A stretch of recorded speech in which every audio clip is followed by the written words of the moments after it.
네, 추천 성강통 오늘 하나금융투자의 홍준만 FA와 함께합니다. 안녕하세요. 네, 안녕하세요. 안녕하세요. 하나금융투자 홍준만 FA입니다. 요즘 날씨는 많이 풀렸는데 좀 하늘이 많이 뿌였습니다. 미세먼지 때문에 그렇다고 하는데 아나운서님은 혹시 환경에 좀 관심이 있으신가요? 어떤 뭐 환경 운동이나 이런 부분이요? 아니면 그냥 환경이요? 환경, 아까 오염 이런 쪽 관심이 있으신지? 아무래도 요즘 미세먼지 좀 많다 보니까 오늘 저희 이제 뭐 프로그램 통해서도 이야기를 했는데 미세먼지와 관련해서 지금 계속적으로 좀 찾아보고 뉴스들을 검색을 해보는 편이에요. 네, 저도 좀 개인적으로 비염이 있어가지고 좀 미세먼지나 황사 이런 게 걱정인데요. 환경 문제에 다들 어느 정도 관심은 좀 있으실 겁니다. 이러한 환경에 대한 문제의식을 폭발시켰던 것이 요 레이첼 카슨의 침묵의 봄이라는 책입니다. 이 책을 통해서 환경오염의 중요성과 심각성을 널리 알렸고 세계적으로 환경오염에 대해서 좀 관심을 가지게 해준 아주 중요한 책입니다. 그리고 중국에서 리커창 총리가 이 침묵의 봄과 비견할 만하다고 찬사를 보낸 다큐멘터리가 공개되었는데요. 바로 돔 지붕 아래서입니다. 중국의 CCTV 앵커 차이징이 발표한 이 다큐멘터리는 중국의 미세먼지와 황사 등 대기 오염에 대해서 만든 다큐멘터리입니다. 발표 시에 당일 조회 건수가 1억 건이 넘으면서 엄청난 관심을 유발했는데요. 이 다큐멘터리 발표 5일 후 리커창 총리가 3월 전인대 폐막식에서 환경보호 의지를 강력하게 얘기했습니다. 이 사건을 계기로 중국 내에서 환경 문제에 대한 좀 인식이 많이 커졌고 중국 정부가 나서서 환경 문제를 해결해야 된다고 이런 말들을 했습니다. 이제 중국도 이 환경 문제에 대해서 아주 강력하고 적극적으로 나서고 있는데요. 오늘부터 말씀드릴 내용이 바로 이 중국의 환경 산업입니다.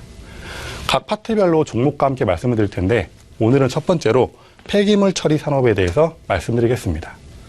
아침부터 폐기물 뭐 이런 얘기 드려서 좀 죄송하긴 한데 지금 중국의 환경 산업이 성장하고 있는 가운데 이 폐기물 처리 산업이 가장 성장 잠재력이 클 것으로 보고 있습니다.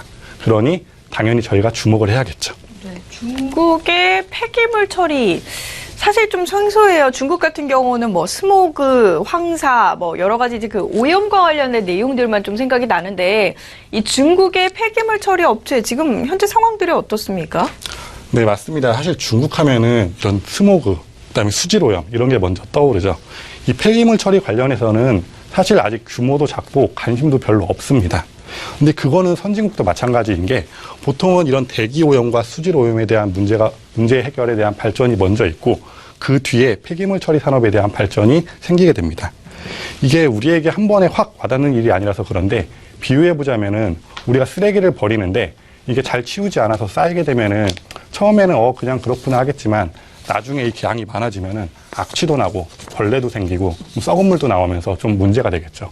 그때서야 우리는 좀 문제 해결을 위해서 어떻게 할 텐데요. 이게 보통 폐기물 처리 산업의 어떤 순환 구조입니다. 현재 중국의 폐기물 발생량은 산업화와 도시화로 인해 지속적으로 증가하고 있습니다. 당연히 이 폐기물들 처리해야겠죠. 그런데 앞서 말씀드렸듯이 이 산업은 좀 상황 파악이 늦은 산업이라 중국의 폐기물 처리 산업은 현재 초기 단계에 있습니다. 2015년 기준으로 중국의 폐기물은 91%가 공업 폐기물이고 9%가 생활 폐기물인데 14억의 중국 인구를 생각하면은 이 생활 폐기물의 비중이 상대적으로 좀 낮은 편이죠. 그만큼 중국은 엄청난 양의 공업 폐기물이 발생하고 있다는 겁니다. 이 폐기물 처리 산업은 정책 지원과 함께 성장성에 우리는 주목해야 되는데요.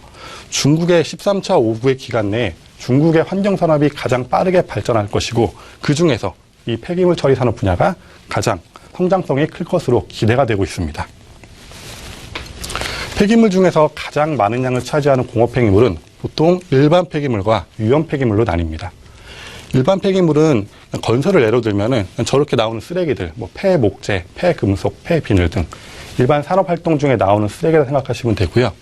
위험 폐기물은 인체에 치명적이고 자연환경에 아주 해가 되는 그런 위험한 것들입니다.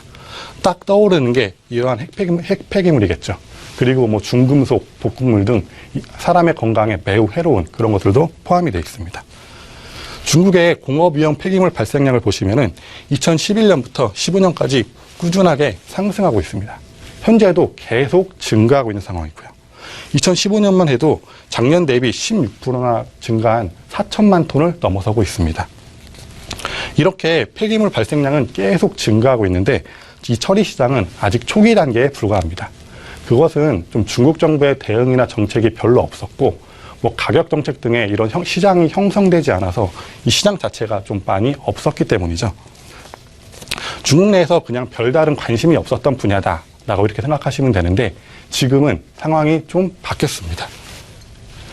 이러한 폐기물 유출이나 폐기물 폭발 사고 등이 발생하자 중국 내에서 좀 관심이 커지고 정부도 어떤 대응책을 마련하기 시작하였습니다. 중국은 공업 폐기물 발생 시에 최대한 재활용하는 것을 원칙으로 하고 재활용이 안 되는 것은 소각, 퇴비, 매립 등을 하고 있는데 그런 조치들 때문에 공업 폐기물 발생량뿐만 아니라 이 처리량, 종합이용률 등이 증가하고 있습니다. 중국의 폐기물 처리 상황을 보시면은 저장량은 큰 변화가 없습니다. 처리량도 소폭 상승한 상황이고요. 종합이용도 소폭 상승했습니다. 그런데 이 종합이용률이 큰 폭으로 상승한 상황입니다.